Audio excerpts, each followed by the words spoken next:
కర్ణాటకలో డీకే సర్కార్ ఏర్పాటుకు రంగం సిద్ధమైంది. సీఎల్పీ నేతగా ఆయన్ను ఏకగ్రీవంగా ఎన్నుకున్నారు కాంగ్రెస్ ఎమ్మెల్యేలు.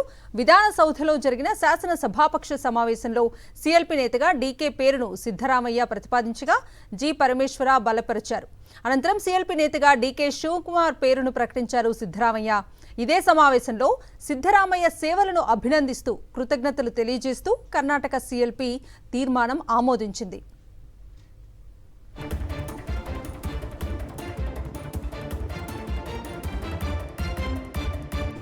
సీఎల్పీ నేతగా ఎన్నికైన డీకే శివకుమార్ కాసేపట్లో గవర్నర్ను కలుస్తారు. ప్రభుత్వ ఏర్పాటుకు అనుమతి కోరనున్నారు. జూన్ 3న కర్ణాటక తదుపరి ముఖ్యమంత్రిగా ప్రమాణ స్వీకారం చేయనున్నారు డీకే. సీఎం డీకేతో పాటు 8 నుంచి 10 మంది మంత్రులు ప్రమాణ స్వీకారం చేస్తారని కాంగ్రెస్ వర్గాలు వెల్లడించాయి.